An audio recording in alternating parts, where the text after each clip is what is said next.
Efficiunt Demons.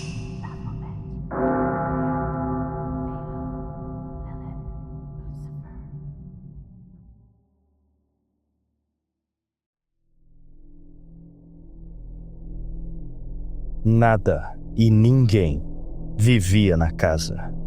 Nada, exceto o musgo rastejante e as aranhas do sótão. Nenhum som de alegria emanava de dentro. Nenhuma luz de jovialidade saía por suas grandes janelas cinzentas. Para todos os efeitos, era tão silenciosa e acolhedora quanto uma sepultura. A casa não tinha vizinhos, a menos que se possa contar os sapos e morcegos da floresta ao redor como semelhantes. A propriedade em ruínas e decadente ficava solitária no horror escuro do mais profundo Gunner's Clog, uma grande e ameaçadora área de floresta nos arredores da assombrada Barton. Não tinha nenhuma fama e, como casa assombrada, era ofuscada pela próxima e mítica Mansão Byron, um lar para doentes mentais que também se aninhava entre os bangalôs inclinados da pequena vila. No entanto, aqueles que conheciam a casa estavam cientes da magia que encharcava suas próprias fundações e se espalhava pelo solo ao redor da propriedade. Como uma praga rastejante, esse miasma envenenava toda a área com uma atmosfera doentia e rastejante. Muitos podiam sentir essa necromancia invisível em um nível primal e instintivo e eram alertados por quaisquer defesas selvagens que estavam no cérebro humano para evitar a casa a todo custo. Almas raras e sombrias como eu, em vez disso, eram atraídas por essa mesma feitiçaria, como uma mariposa pelas chamas de uma vela, e buscavam estar cada vez mais perto dessa centelha de magia,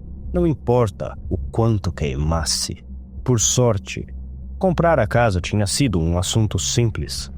Qualquer família que um dia a possuíra há muito havia abandonado todas as reivindicações e a propriedade havia passado, em vez disso, para a alçada do conselho paroquial local, que não tinha objeções em vendê-la para mim. O último descendente daquela dinastia decadente havia deixado instruções de que, caso nenhum herdeiro da família se apresentasse, a casa se tornaria propriedade do conselho da cidade, que deveria mantê-la por um período de 20 anos, após o qual poderia fazer o que quisesse. Muito provavelmente, eles a teriam demolido se eu não tivesse aparecido.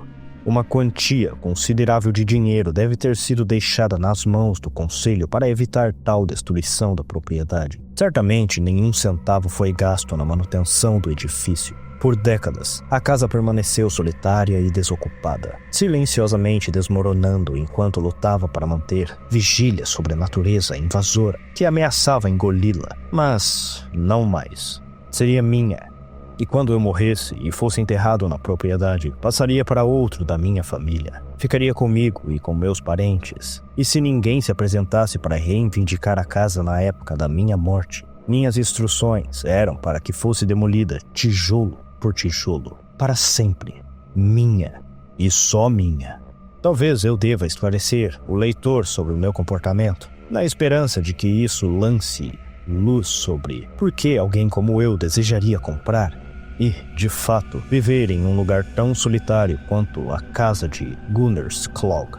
Eu vivi na vila de Barton durante toda a minha infância, saindo apenas quando jovem para frequentar o colégio Eastwich, antes de seguir para Manchester para finalizar os meus estudos.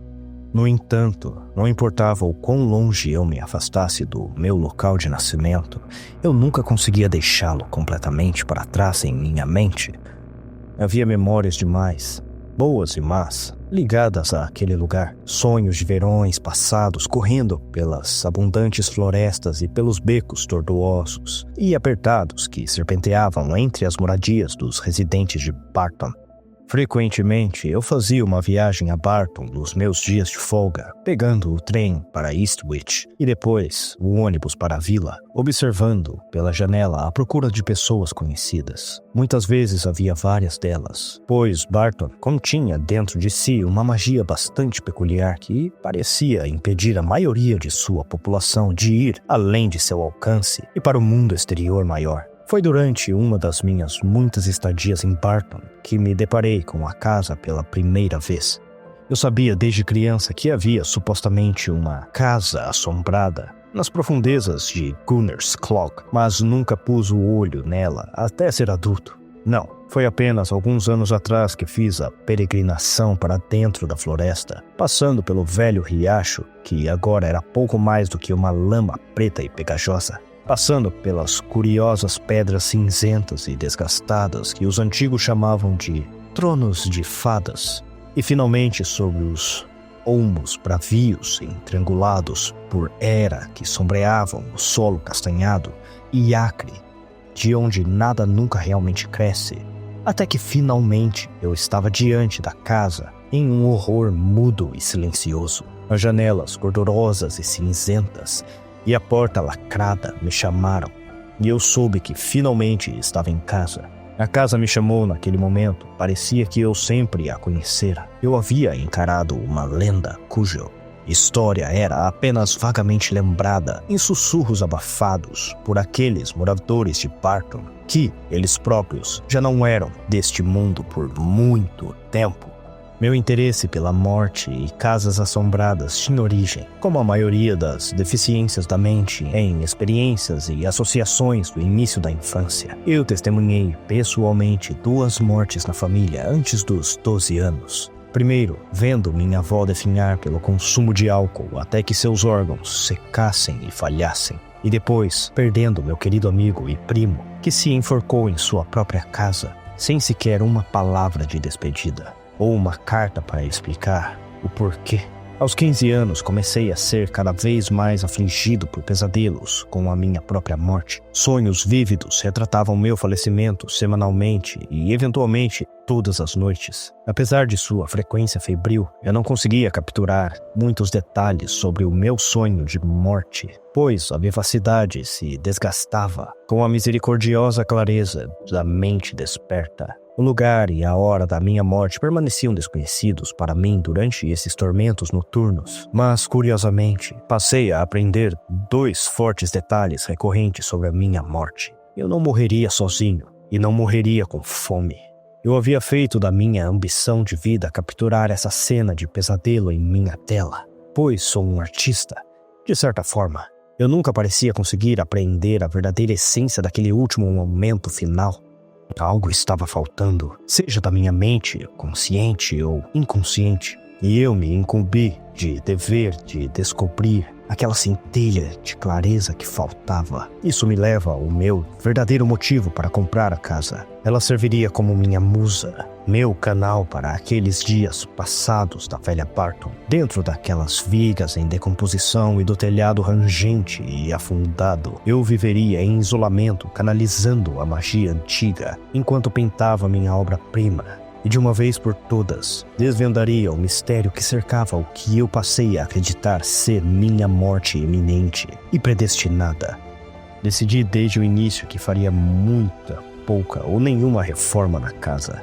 Eu precisava que ela permanecesse em sua perfeita glória em decomposição, se realmente fosse me iluminar na medida necessária para despertar a minha imaginação e pintar a minha maior realização. Depois de assinar a documentação necessária, ainda tinha negócios a tratar em Manchester. Então, dolorosamente, tive que deixar Barton por 1 semana ou mais para resolver esses assuntos urgentes. Deixei um solicitador, o Sr. Fisher, com uma pequena lista de trabalhos que queria que ele organizasse em relação à casa na minha ausência, e ele ficou suficientemente contente em fazê-lo. A casa não tinha eletricidade, mas eu estava mais do que satisfeito com a luz e gás. Então, isso precisava ser verificado. Água encanada também era uma necessidade, assim como novas portas e fechaduras. Algumas das janelas também precisavam ser substituídas, mas deixei claro para ele que eu queria que o máximo possível do vidro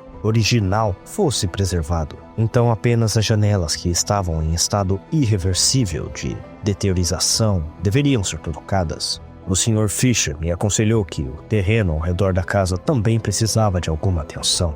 A cerca de madeira frágil que cercava a casa principal havia caído em muitos lugares, e os jardins estavam tão crescidos que mal se via a diferença entre eles e a floresta além. mas insisti em mantê-los intocados. Aos poucos, compromissos que me mantinham longe da minha amada casa começaram a desgastar minha paciência. E o desejo de estar na casa e minha separação dela cresceram a ponto de uma loucura impossível. Trabalhei febrilmente para resolver todos os meus assuntos em Manchester e conseguir retornar a Barton alguns dias antes do previsto. Passei para ver o Sr. Fisher e ele me garantiu que todo o trabalho que solicitei havia sido feito. E com isso, assinei o último pedaço de papelada necessária. Peguei as chaves e segui direto para o Gunner's Clock, com uma alegria reservada e oculta. Havia duas maneiras principais de acessar a casa. A primeira era um fraco caminho nos fundos que se ramificava a partir da rua Elmwood e eventualmente degenerava em uma trilha florestal coberta de vegetação que ninguém usava. Esse caminho me levaria à base de uma pequena elevação, através da qual um riacho sufocado por samambaias cortava preguiçosamente a floresta. Da elevação, alguns degraus de pedra áspera, escorregadios, verdes e cobertos de fungos, levavam desordenadamente para cima, em direção ao jardim dos fundos da minha nova casa. O segundo método de entrada era mais rápido e, de longe, o meu preferido. Esse caminho cortava o cemitério da paróquia de Barton e levava a Gunners pelos fundos. Esse caminho me guiava através das árvores e, após uma boa caminhada, trazia-me para a frente da casa. E assim se tornou a minha jornada preferida. Os imponentes olmos bravios me saudaram quando alcancei a extremidade do cemitério e adentrei propriamente em Gunner's Clock. O sol de outono desapareceu rapidamente enquanto o dossel emaranhado e retorcido estrangulava os raios de luz. E, em muito pouco tempo, tudo estava escuro e abafado. Devo reenfatizar o último ponto, porque era um silêncio sobrenatural na floresta. Nenhum pássaro ou inseto me agitava com seus incessantes gorjeios ou zumbidos enquanto eu viajava mais fundo nas árvores. E desenvolvi uma meia fantasia em minha mente de que as criaturas de Gunners estavam demonstrando silêncio respeitoso, pois um novo mestre havia chegado e a adoração deveria ser mostrada. Então, abruptamente, e com o terror reacendido, mas bem-vindo, das fantasias de infância, a casa apareceu em minha visão. Acelerei o passo, não por medo das árvores escuras ou do silêncio assustador da floresta, mas por pura e concentrada excitação. A casa estava diante de mim. Deixei cair minhas malas em admiração, assim como fiz quando vi o terror titânico quando criança, e fiquei de queixo caído, boquiaberto com a majestade e beleza da estrutura que estava diante de mim. As janelas haviam sido consertadas, mas havia vidro original fosco o suficiente para que os reparos fossem quase imperceptíveis. Como tudo o mais na vizinhança imediata, estas tinham sido engolidas pela aura de pavor que a casa emitia. Não posso dizer por quanto tempo fiquei ali, em êxtase, silencioso. Mas eventualmente recuperei meu senso de identidade e saí da hipnose, pegando minhas malas e indo em direção à porta da frente. A grande chave de ferro fornecida pelo Sr. Fisher encaixou-se na fechadura com um fantástico e profundo clunk, e eu a girei laboriosamente, lenta e deliberadamente, para saborear as vistas e os cheiros do que havia além do limiar. Houve pouco som. Eu esperava um rangido na porta, mas ela se abriu suavemente, silenciosamente. Alcancei e absorvi completamente a cena sombria. Havia luz suficiente entrando pela janela para me permitir ver, mas não com grandes detalhes. Isso eu gostei muito, pois me permitia conjurar quaisquer fantasmas imaginados que eu desejasse. Meio que dançando pelo corredor e entrando na sala de estar, depois para a cozinha e para os cômodos vazios além, cujo propósito original se perdeu para mim. Minha mente estava numa névoa de deleite, enquanto cada horror da infância e terror imaginado se desenrolava diante de mim como uma grande peça. Ruídos e visões fantásticas jorravam das profundezas do meu subconsciente, e por um momento eu estava no próprio Tártaro. Havia um detalhe, no entanto, que não era fantasia, O odor avassalador de decomposição que agredia minhas narinas e me trazia de volta ao plano físico. Era um cheiro de carniça, ao mesmo tempo doce e nauseante, era o cheiro da morte e estava em todo lugar. Concluí erroneamente que algum animal devia ter entrado na casa e morrido, deixando sua carcaça em decomposição escondida em algum lugar sob o assoalho ou no sótão acima. Procurei imediatamente pela fonte do aroma sepulcral, mas em vão. Não havia sinal de animal morto em lugar nenhum, nem no andar abaixo, nem nos quartos acima ou no pequeno apertado sótão que supervisionava toda aquela estrutura em deteriorização. A investigação sobre a causa do cheiro não foi totalmente infrutífera, pois revelou-me por completo a horrível glória do mencionado espaço do sótão. Para uma casa tão grande, o sótão era minúsculo. O teto era tão baixo que eu tinha que me curvar uma vez lá dentro. E, para o meu desânimo, estava estéril e vazio. Esperava encontrar algum relicário do passado na casa, mas havia apenas poeira e teias de aranhas secas. Toda a estrutura parecia errada. As vigas inclinavam-se em ângulos estranhos e criavam todo o tipo de vicissitudes visuais que faziam a minha mente girar. Áreas no telhado curvavam-se para dentro e então abruptamente para fora. Sem razão ou rima, pequenos cantos desnecessários haviam sido criados a partir das vigas, sem propósito aparente. Senti como se estivesse preso dentro de uma espécie de triaconteatro impossível. Uma sala de espelhos mental que refletia todas as leis desconhecidas do universo de volta para si mesma. Concluí rapidamente que o construtor original ou era um gênio ou um lunático. Tomei a decisão ali mesmo, naquele local. Aqui eu pintaria minha obra-prima. Aqui eu me sentaria nas sombras com a luz fraca da única janela redonda que se erguia ameaçadoramente acima de mim e vomitaria minha obra-prima.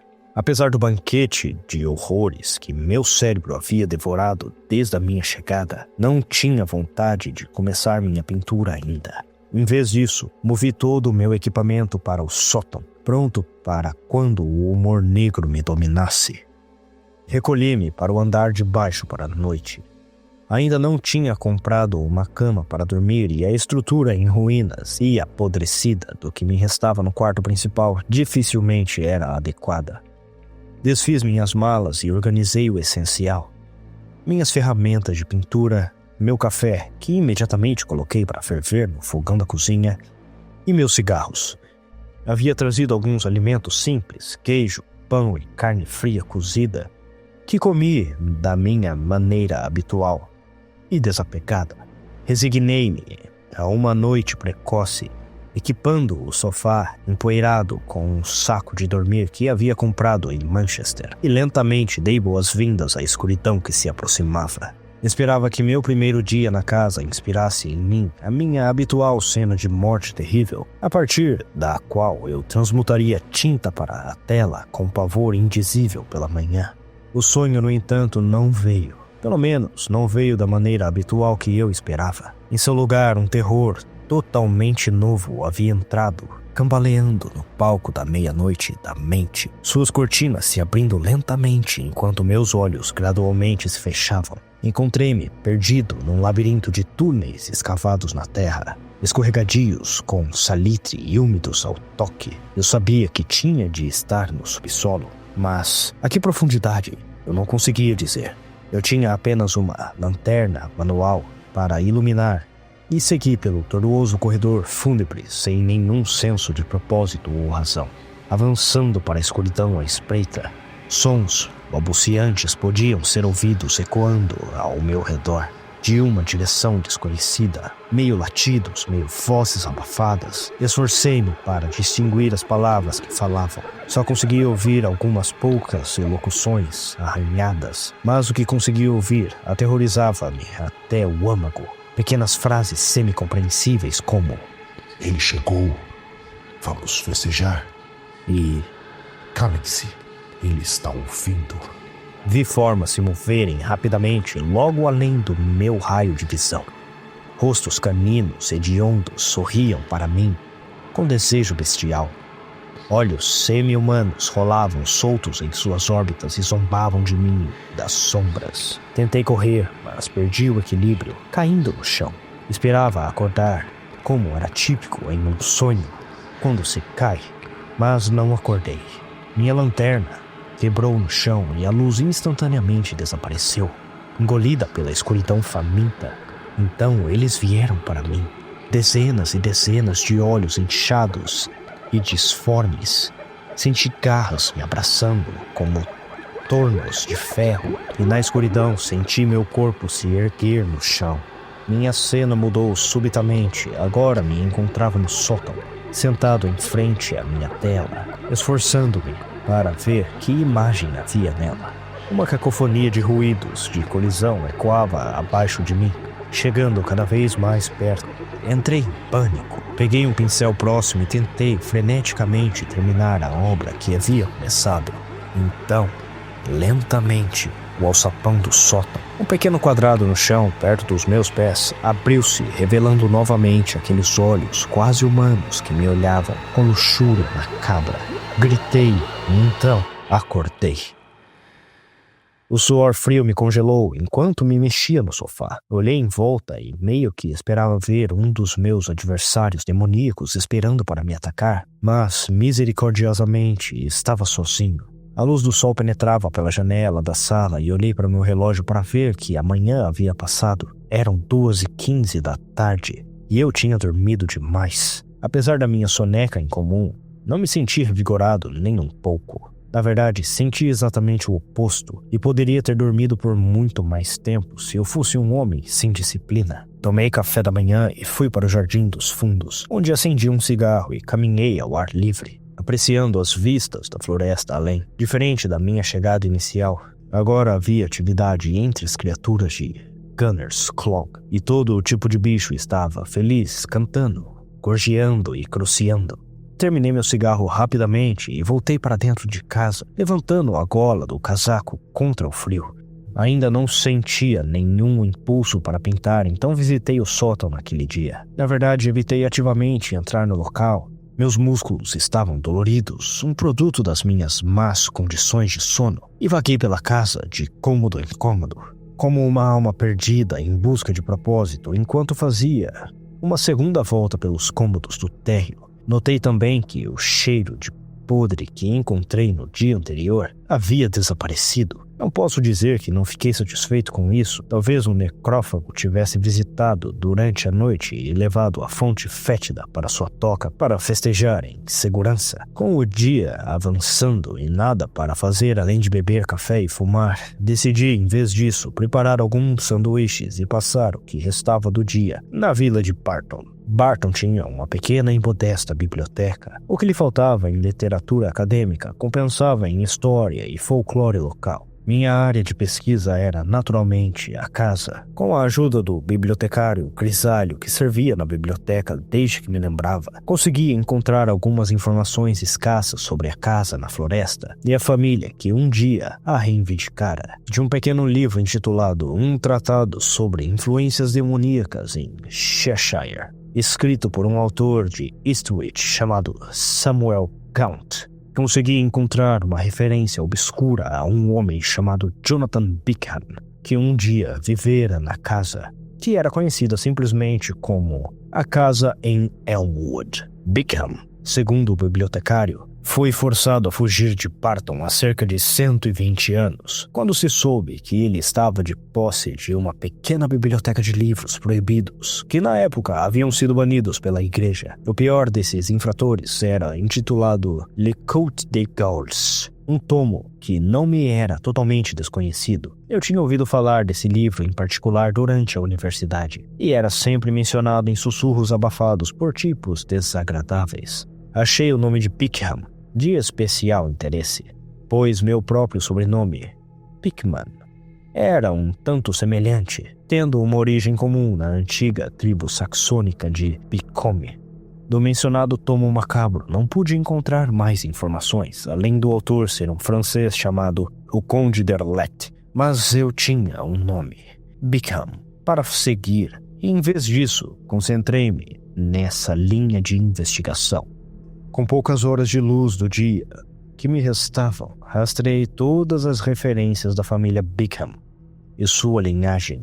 A família havia construído e possuído a casa onde eu agora vivia por muitas gerações, mas havia abandonado várias décadas antes de eu nascer. Esses então deviam ser a linhagem arruinada, que havia reivindicado minha amada casa e abandonado, ou em vez disso, desapareceu no esquecimento, deixando-a para trás. Sobre o destino da linhagem Bickham, nada pode ser encontrado. Sugeria-se que o último descendente da família havia morrido sem herdeiro, mas também havia referência a uma família de mesmo nome partindo para Nova Inglaterra muitos anos atrás. Parecia improvável que eu pudesse algum dia juntar as peças do destino final da família, mas eles não me preocupavam excessivamente. A casa era minha agora e permaneceria assim para sempre. Meus sanduíches permaneceram intocados e descartei-os numa sebe próxima durante a minha caminhada de volta pelos becos tortuosos e bangalôs apertados de Barton. O sol poente pintava a vila com tons enlouquecedores de laranja e rosa,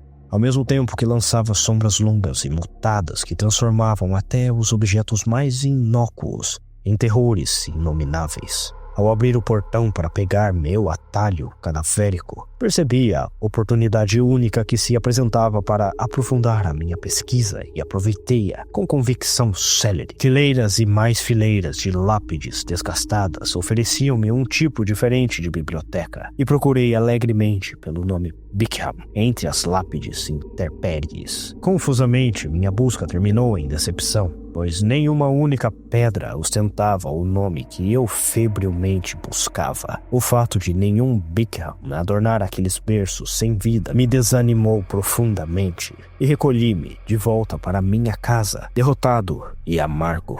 Enquanto percorria o caminho da floresta que escurecia, notei novamente a falta de sons de animais. Isso não foi surpresa, pois presumi que a maioria das criaturas que participaram na cacofonia matinal eram diurnas e provavelmente tinham se recolhido. Mas ainda assim, o silêncio era opressor e me seguiu por todo o caminho de volta para casa. Acendi as lâmpadas a gás na sala e absorvi o ambiente sombrio que, mais uma vez, chamaria de meu quarto para a noite. O sol agora havia desaparecido completamente do céu, permitindo que as estrelas e a lua ocupassem o palco e realizassem a sua vigília indiferente sobre a terra escurecida.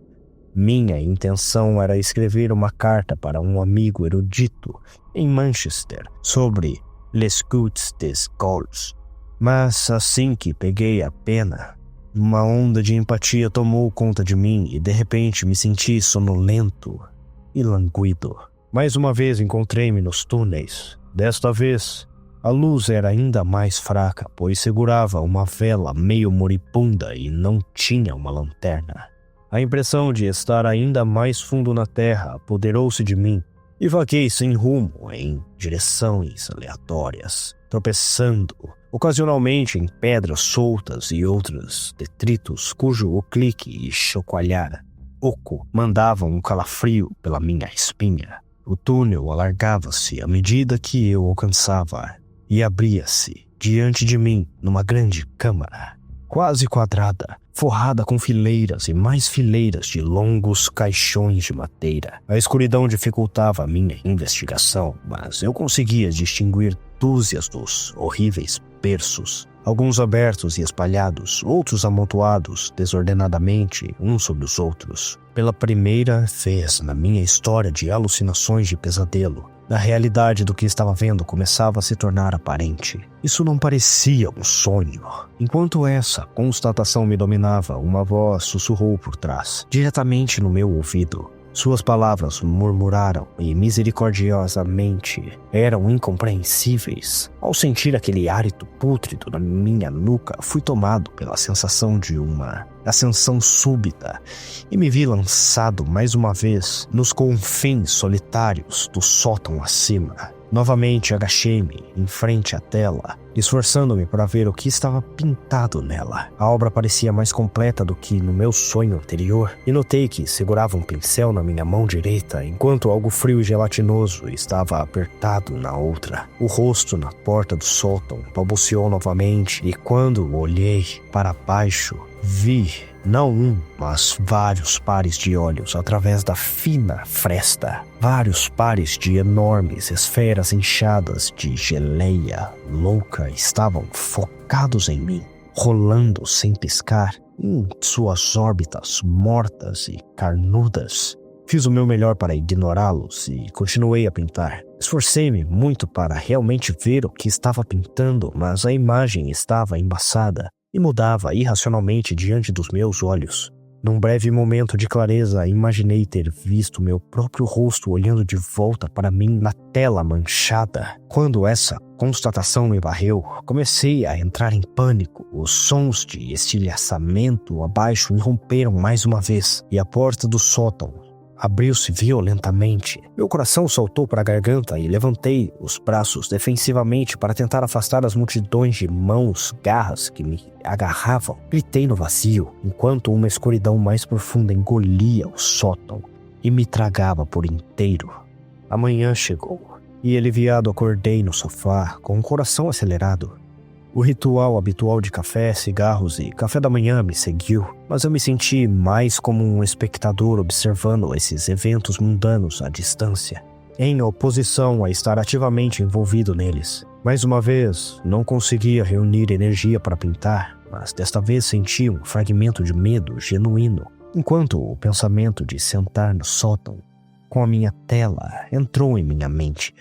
Repreendi-me internamente. Não era isso que eu queria. Senti o terror e usá-lo como musa para me ajudar a criar.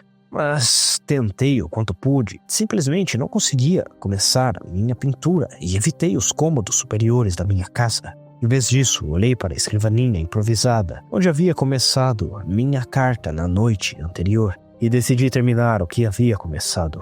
Além de perguntar ao meu amigo sobre Les Cultes des Gaules, também perguntei se ele poderia fazê-lo uso das excelentes instalações da Biblioteca de Manchester e descobrir todas e quaisquer informações sobre a família Bickham de Cheshire. Eu teria ido para Manchester pessoalmente, mas eu estava relutante em deixar a minha casa, com medo de perder a aura de horror que ela havia projetado sobre mim, pois não importa o quanto o medo me dominasse, no final eu estava certo em minha convicção de que eu poderia transformá-lo em criatividade. Enquanto isso, eu recorreria a uma fonte de informação próxima, que literalmente ficava na minha porta. Saindo de casa, caminhei em direção à igreja paroquial em busca do seu padre, na esperança de que ele soubesse por que nenhum Bickham descansava em seu cemitério. Por sorte, encontrei-o assim que saí da floresta. Ele estava de costas para mim, ligeiramente curvado sobre uma lápide nos arredores do cemitério, e conforme me aproximei, pude ver que ele estava curiosamente emaranhado com uma rede de era verde e viscosa que havia serpenteado em torno de uma lápide peculiar, desgastada e intempérie. Não tentei disfarçar a minha presença, pois não queria assustá-lo, já que ele parecia alheio e absorto em seu trabalho. Ele tinha um bloco de notas na mão e no chão próximo estavam vários livros antigos e grandes, de caráter semelhante aos que eu havia lido na biblioteca de Parton. Tive que tossir daquela maneira repugnante e óbvia para chamar a sua atenção. O que consegui? Apresentei-me rapidamente e ele também. Reverendo Stephen Spencer era seu nome, e ele não parecia nada disposto a falar comigo.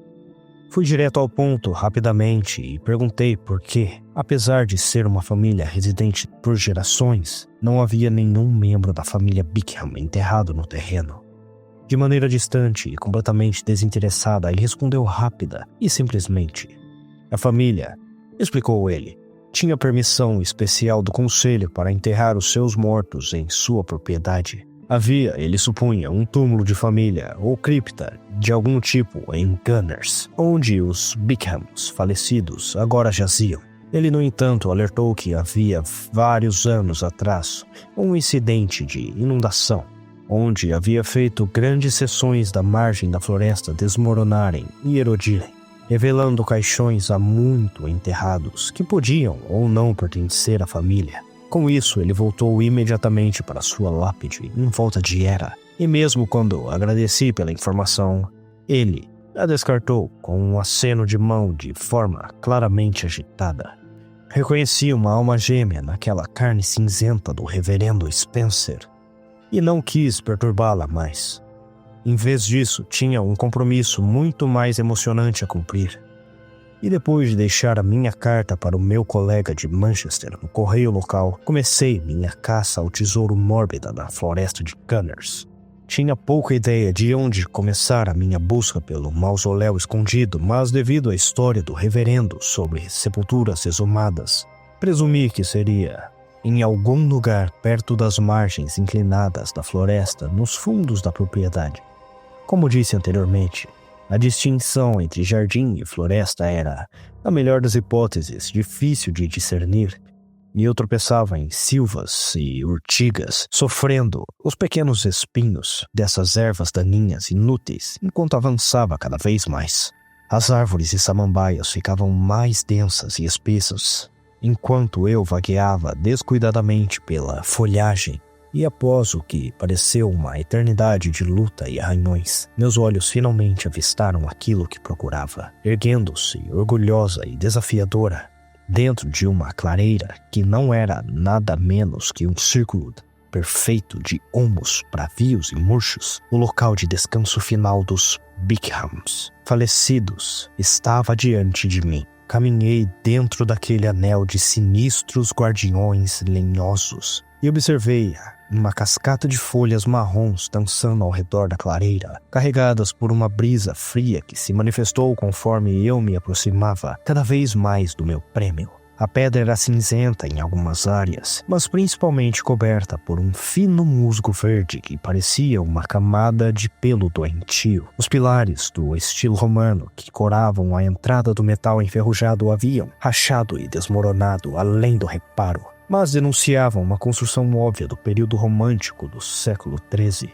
2 grandes vasos estavam agachados em frente aos pilares, e ambos haviam acumulado um corpo de água marrom e mal cheirosa, acima da qual dezenas de insetos intrusos zumbiam. O aparecimento de moscas era incomum para esta época do ano, mas dado seu apetite, elas poderiam florescer no outono e além, desde que o banquete certo fosse fornecido. Invertebrados que consomem cadáveres, no entanto, não eram a razão da minha vinda, e passei pelos cálices estagnados e subi os degraus até a entrada da tumba. Nenhuma fechadura ou corrente barrava minha entrada nesta casa dos mortos, e abri a porta com pouca resistência, tanto que ela se saiu completamente das dobradiças, pois estava quebradiça e deteriorada por séculos de ferrugem. O que estava dentro da escuridão foi pouca surpresa. Prateleiras haviam sido esculpidas nas paredes com um propósito expresso de abrigar restos mortais, dos quais alguns caixões podres restavam, incapaz de resistir ao impulso de olhar para aqueles que possuíram o que agora era meu. Removi a tampa do caixão mais intacto para contemplar o que jazia dentro. Para minha surpresa, nenhuma caveira sorridente ou fragmentos ósseos estavam lá. Em vez disso, havia algo que era, ao mesmo tempo, tão mundano e inofensivo, e, no entanto, também tão horrivelmente sugestivo, pois dentro do caixão simplesmente jazia uma massa de pedras e tijolos.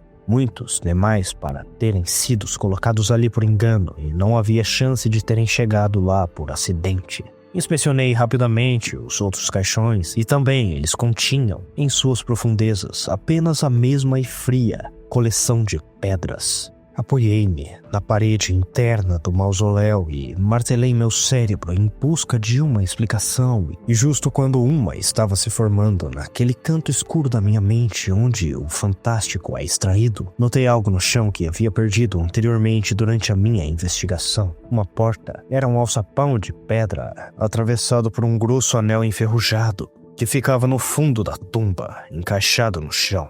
Pedras e detritos estavam sobre ele, junto com pilhas de poeira, mas mesmo com a pouca luz do edifício, eu podia ver o contorno inconfundível dessa entrada oculta. Apressei-me e caí de joelhos, varrendo o sedimento das eras até que o alçapão estivesse livre de obstáculos. Tentei puxar, mas achei o anel teimoso e difícil de desalojar. mas firmando-me com ambas as pernas dobradas e ambas as mãos envoltas do anel de ferro, puxei com toda a força o que minha estrutura frágil podia reunir e, num momento de total vitória, o alçapão cedeu e entregou seu segredo. O que me saudou quando a tampa foi removida foi uma fina escada de ferro fundido, aparafusada à lateral da cavidade e levando diretamente para baixo na escuridão. Amaldiçoei interiormente por não ter uma fonte de luz comigo e então lembrei dos meus fósforos no bolso da calça. Riscando um fósforo no chão de pedra, olhei para ele com relutância. Claramente não forneceria uma luz muito forte e se eu estivesse em um estado de espírito mais razoável, teria voltado para casa para buscar uma lanterna. Eu tinha chegado tão longe, no entanto, que ansiava por prosseguir. Desci a escada e, felizmente, achei-a bastante resistente, apesar de sua idade óbvia. Estava mais ou menos ainda presa à parede, embora chacoalhasse com um som metálico oco enquanto eu descia. A jornada para baixo durou muito mais do que eu antecipava e, ocasionalmente, podia sentir a escada balançando suavemente enquanto forçava o peso para baixo. Felizmente, ela aguentou durante toda a minha descida e quando finalmente cheguei ao fundo, a entrada no topo parecia mais distante do que eu me sentia confortável. Meu fósforo, claro, havia se apagado, então acendi outro e caminhei para a frente. Eu estava em um túnel úmido e mofado, e embora fosse obviamente feito pelo homem, havia um aspecto liso e natural nas paredes. Não havia suporte para velas ou lanternas alinhando aquelas paredes marrons, um fato que amaldiçoei quando o fósforo rapidamente se queimou, forçando-me a acender outro. Tinha percorrido uns 20 metros quando o túnel se transformou numa encruzilhada, intersectando-se com outra passagem que me dava 3 novas rotas possíveis com quais continuar minha jornada insana. Decidi seguir em frente, menos chance de me perder assim. E exatamente quando estava prestes a avançar, pisei em algo que estalou sob meus pés. Um pouco assustado, meu fósforo caiu no chão e me ajoelhei para acender outro para poder ver o que havia perturbado no chão. E então, enquanto o brilho laranja, pálido, flamejante, encolhia para a chama semi-útil que me guiara até ali, pude ver a luz refletir no que parecia ser vidro quebrado. Olhei em volta e instantaneamente reconheci o que estava espalhado no chão naquela toca de pesadelos. Era minha lanterna, a mesma que tinha derrubado e quebrado durante aquele sonho insano que tive algumas noites atrás. Em pânico, ajoelhei-me e peguei os cacos, examinando-os freneticamente na esperança de estar enganado. Flutuei entre a racionalidade e insanidade. Como pode ser isso? Enquanto ponderava sobre a loucura da minha situação, de repente tomei consciência de uma presença atrás de mim. Congelei, incapaz de me mover. Eu sabia que estava acordado, mas fechei os olhos na esperança de estar enganado. Enquanto o som de arrastar atrás de mim se aproximava, apertei meus olhos o máximo que pude, suplicando a qualquer Deus que estivesse me ouvindo que me permitisse sair desse pesadelo. Uma mão fria pousou suavemente no meu ombro, seguida por outra. O frio fez a minha carne se arrepiar e encolher, e sem um momento de hesitação corri para a escuridão. Em algum lugar adiante, tropecei e fui jogado ao chão com violência. A escuridão lentamente se coalesceu ao meu redor, enquanto uma inconsciência bem-vinda levava a minha mente. Estava escuro. Quando eu acordei no sofá, devo ter desmaiado e batido a cabeça no chão do túnel, pois vários pequenos cortes agora adornavam a minha testa.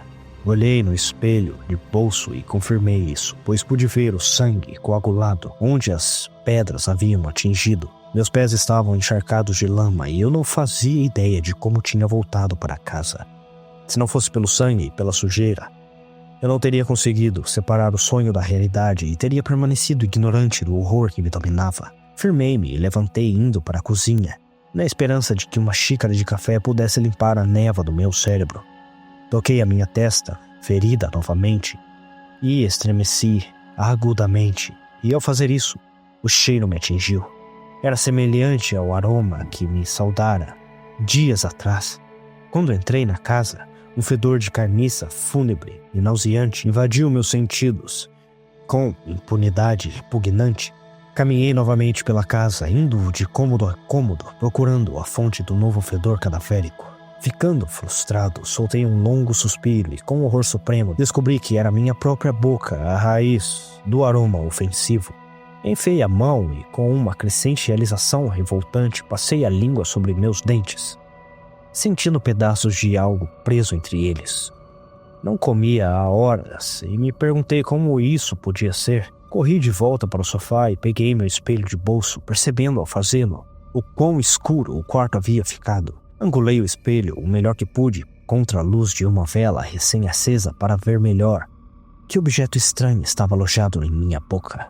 Pude ver matéria marrom e fibrosa pendendo frouxamente dos meus dentes da frente. Puxei para frente com meus dedos indicador e polegar, e com um puxão rápido e úmido, ela se soltou. Cheirava repulsivo além da crença e parecia com aves em decomposição de alguma variedade. Senti o vômito subir a minha garganta e corri para a porta da frente, precisando de ar fresco, que me saudou com uma lufada quando abri a porta e esvaziei o conteúdo do meu estômago no degrau da frente. Imediatamente me senti melhor, embora não conseguisse olhar para o que acabara de sair de minhas entranhas e colapsar na porta. Estava escuro lá fora. Devia ser de madrugada ou tarde da noite, mas não conseguia distinguir.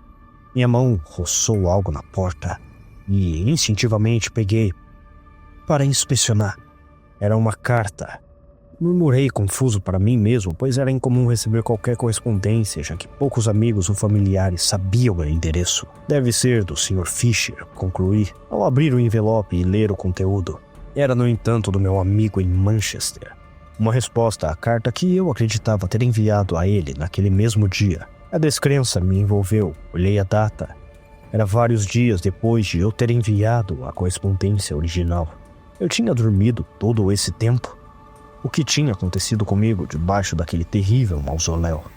Esfreguei o sono dos olhos e li a carta, cujo conteúdo exigiu várias leituras para ser totalmente absorvido. Martin, não só nunca sei de você, a menos que você queira algo de mim, mas agora você quer que eu pesquise a sua própria linhagem para você? Ora bolas. Acho que você está muito focado na sua pintura ou com preguiça de obter essa informação por si mesmo. Mas, sempre seu servo. Fiz o que você pediu. Sobre Les Cultes des Gaules? Sim, já ouvi falar. Como tenho certeza de que muitos de nossos associados já ouviram.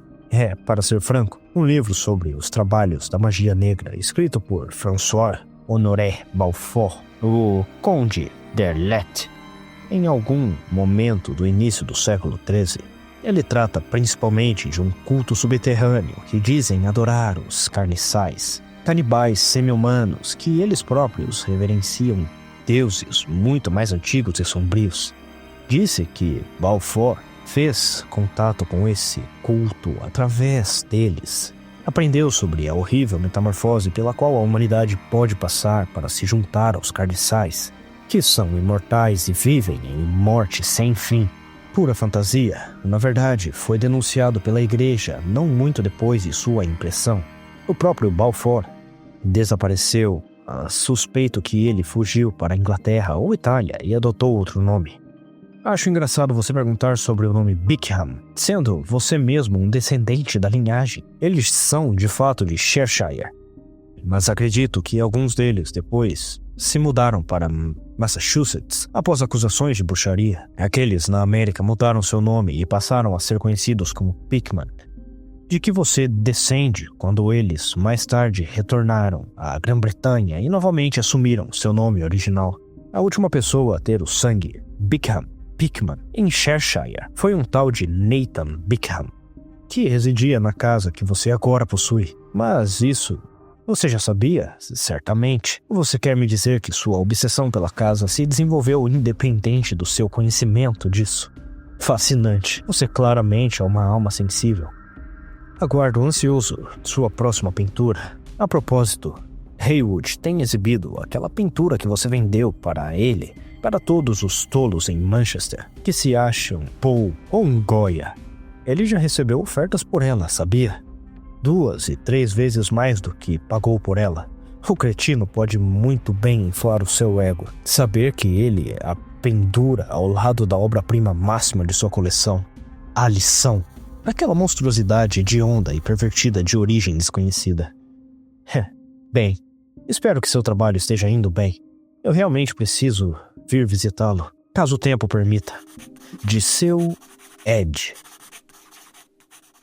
Amarrotei a carta e joguei-a de lado, sabendo todo o horror que me aguardava. Manchas de tinta em minhas mãos confirmaram o que eu suspeitava.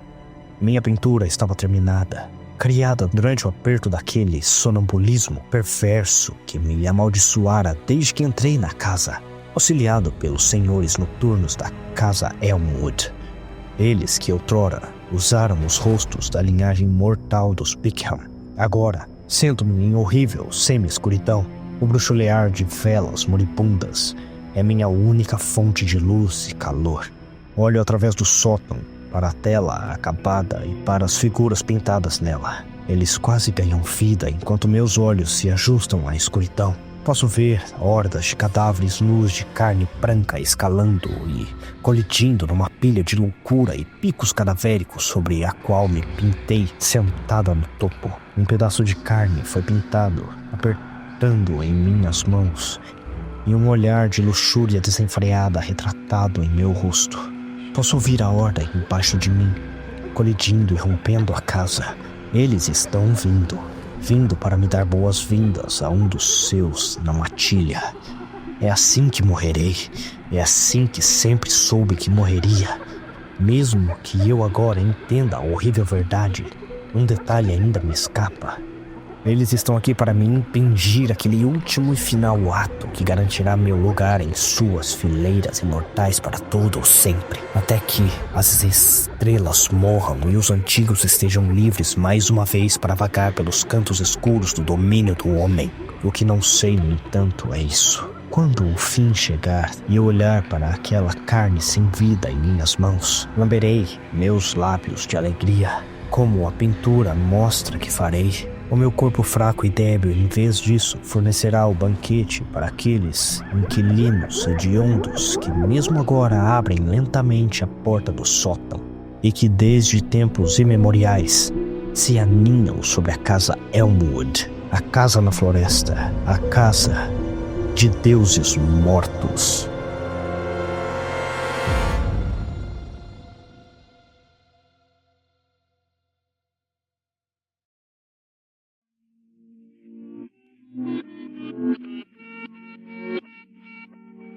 Irmãos e irmãs, venho mais uma vez por meio deste para agradecer a todos vocês que me seguem nessa jornada de contar e narrar histórias. E venho vos convidar mais uma vez, não somente para me mandar aquele pix e também me apoiar na plataforma Apoia-se, mas também para me seguir em todas as plataformas que estão na descrição deste episódio. Me segue lá na Twitch, poxa, onde eu falo sem filtro e sem cortes também. Vamos fazer uma comunidade no Reddit ou no Discord, sei lá.